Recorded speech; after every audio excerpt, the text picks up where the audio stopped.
Dear students, today we are going to discuss about the radial nerve. Radial nerve, it's a branch of brachial plexus.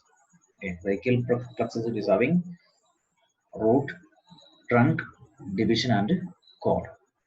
Root, trunk, division and cord. So this radial nerve, it's a branch of posterior cord.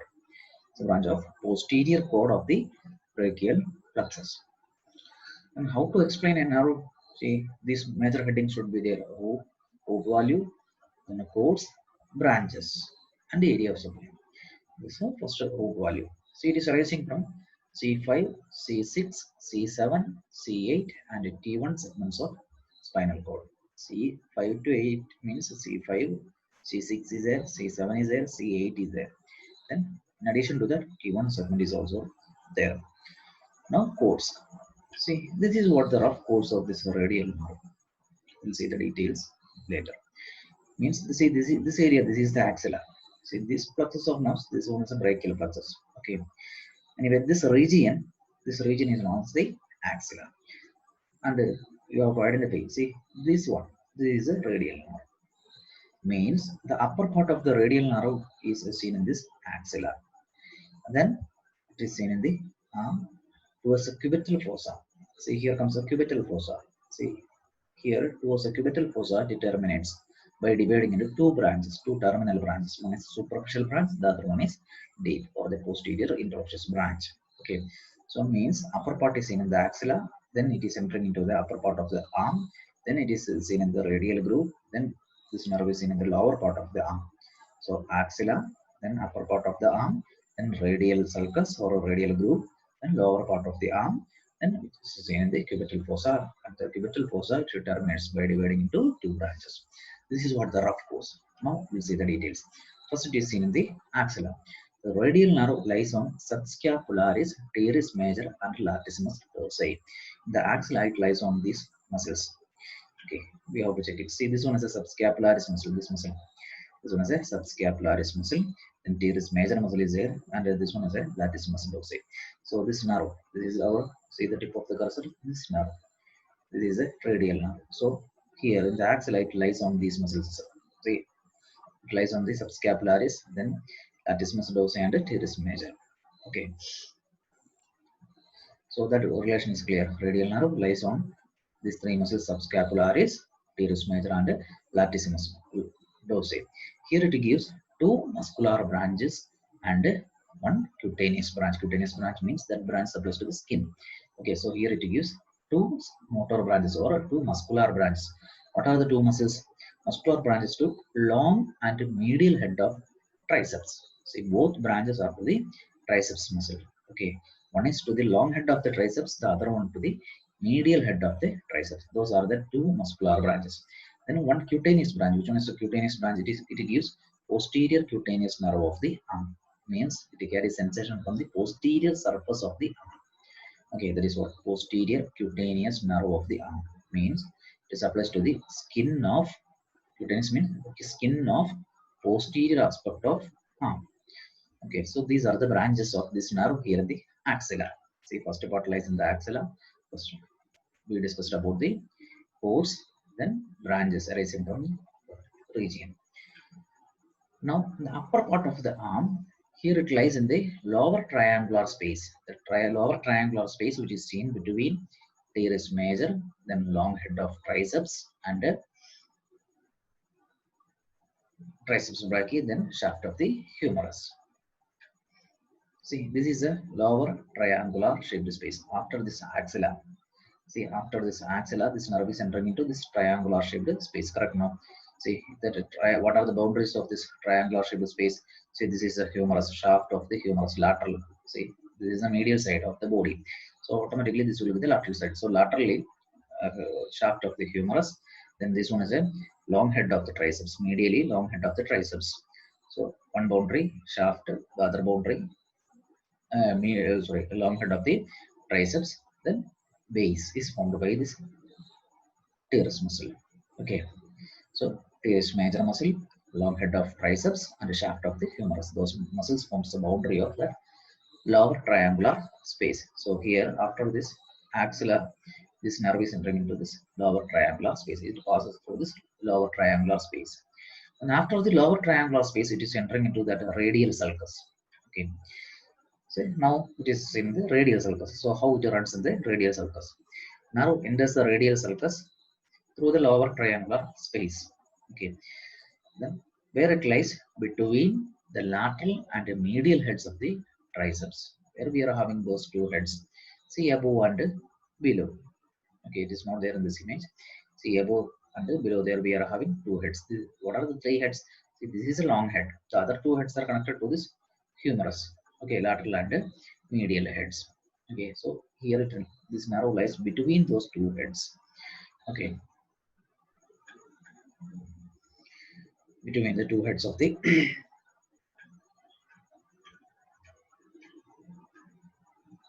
the diagram is not there. So you have to refer the diagram which is sent. Okay.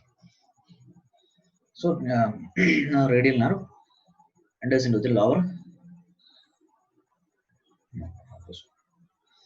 So radial sulcus. So we were discussing about the codes in the radial sulcus. See there it lies between the medial and lateral heads of the triceps brachii muscle. Then it leaves the radial sulcus and pierces the lateral intermuscular septum and reaches the lower part of the arm. Now see here we are having one intermuscular septum here on the lateral side. There is a lateral intermuscular septum. Okay, so it pierces this arm. It is divided into anterior compartment and posterior compartment by two septum. See here on the lateral side, lateral intermuscular septum, medial side, medial intermuscular septum. So this narrow, it will pierce that intermuscular septum and reaches the anterior aspect. Okay, so here it pierces the lateral intermuscular septum and reaches the front of the arm. Okay, this is the front of the arm. When it passes through this radial sulcus, it gives some branches. Okay, what are the muscular branches? It gives three muscular branches and two cutaneous branches. What are the three muscular branches? See, one branch to lateral head of the triceps, and second branch to the medial head of the triceps, then the last head to the last branch to the anconeus muscle. So here also two branches to the triceps muscle and one branch to anconeus muscle. So total three muscular branches. Now cutaneous branches. What are the two cutaneous branches? Lower lateral nerve of arm and posterior cutaneous nerve of forearm. See, posterior cutaneous nerve of forearm means it's supposed to the skin of the forearm. Here, lower lateral cutaneous nerve of the arm. It supplies to the lateral part of the arm. Okay, lower lateral part of the arm. So these are the branches rising from the radial nerve when it passes through the radial sulcus. Okay. Then after that, it is entering into the front of the arm. Okay, so first it was in the axilla, then it is entering into the lower triangular space. Then third portion lies here in the radial sulcus. After the radial sulcus, it is entering into the front of the arm. See, in the front of the arm,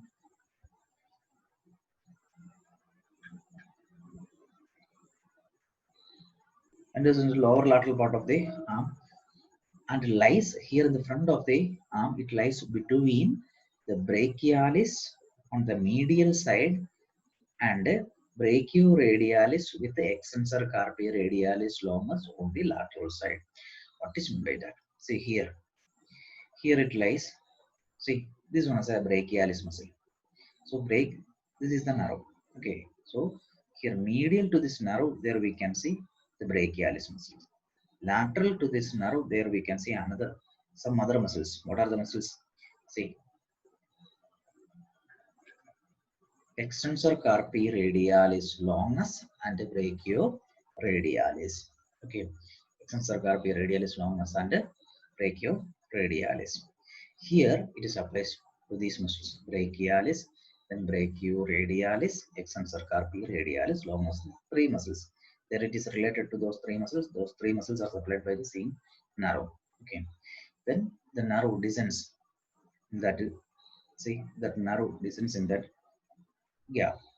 At the level of the lateral epicondyle, it divides into two branches, two terminal branches. One is the superficial, other one is the deep or posterior interosseous. Deep or posterior interosseous branch, superficial branch. Okay, so this is what the course. Now we have to see the details of the superficial and the deep branches. First one, posterior interosseous branch. Posterior interosseous branch which appears as the, say here. So imagine this is a lateral epicondyle at this level, or just below the lateral epicondyle. Say here comes the cubital fossa. Okay, so at the level of this lateral epicondyle, it is dividing into two. One is deep, the other one is superficial. See the superficial which accompanies the radial artery, which runs along with this radial artery. We'll discuss the details later. Now the deep branch. See, this one is a deep. See, it appears as the supinator muscle. This one is the supinator muscle. It appears as the supinator muscle and reaches the posterior aspect of the forearm. This is the forearm. So it reaches the posterior side of the forearm and is applies to the posterior muscles of the or posterior muscles. Okay, now we'll see. See, it enters into the back of the forearm by piercing the supinator muscle. The nerve supplies to abductor pollicis longus, extensor pollicis brevis, extensor pollicis longus, extensor digitorum, extensor indicis, extensor digiti minimi, and extensor carpi ulnaris. That means the posterior compartment muscles are supplied by this posterior interosseous branch of the radial nerve. Posterior compartment muscles of the forearm. Okay, so roughly we can say that the posterior compartment muscles of the forearm are supplied by this posterior interosseous branch. How it reaches that posterior compartment? By piercing the supinator muscle. Okay, then after supplying these muscles, okay, this nerve runs downward and reaches the wrist. See, there it ends in a ganglia, pseudoganglia. Okay, branches of that ganglia supplies to this wrist joint. So this nerve ends in a pseudoganglia, branches of which supplies to the wrist joint. So this is what a rough course of the posterior interosseous nerve. See it once again. See here, in the cubital fossa, it divides into this radial nerve divides into two branches. One is a posterior interosseous branch or deep branch. The other one is a superficial branch. This posterior interosseous branch, which appears as a supinator muscle and reaches a posterior compartment. Now this is a posterior compartment of the forearm. There it runs downward. Okay, and it supplies to the posterior compartment muscles of the complete posterior compartment muscles of the forearm, and ends in a ganglia branch. That ganglia supplies to the wrist joint. That's all. Now the superficial branch. Superficial branch is a cutaneous branch, completely supplies to the skin. I already told you, first it runs downward. See, this is the anterior compartment of the forearm. Okay, see here, this is the superficial branch. The superficial branch runs downward along with this radial artery. Okay, towards the lower part of the forearm, it winds around the lateral aspect of the forearm, or see here it winds around the lateral aspect and reaches the posterior side. Okay, now we'll see. The superficial branch runs on the lateral side of the forearm, accompanied by the radial artery in the upper two-thirds of the forearm. Means what? It runs downward. Correct? Now it runs downward along with this radial artery in the upper two-thirds, only in the upper two-thirds. The lower one-third, see here it leaves the radial artery and entering into the posterior side. This is the anterior side. See here it winds around the forearm and reaches the posterior side. There it runs downward and supplies to the lateral half of the dorsum. Okay, it supplies to the skin of the lateral half of the dorsum of hand and the lateral 2.5 digits till the distal interphalangeal joint. Distal interphalangeal joint means the last interphalangeal joint. Okay, so it supplies to the lateral half of the skin of the lateral half of the dorsum and the skin of the lateral 2.5 digits. Okay, means lateral 2.5 digits means thumb, then ring finger, thumb and index and the middle finger. Okay, So these are the some of the important points of this radial nerve. The remaining details you have to read.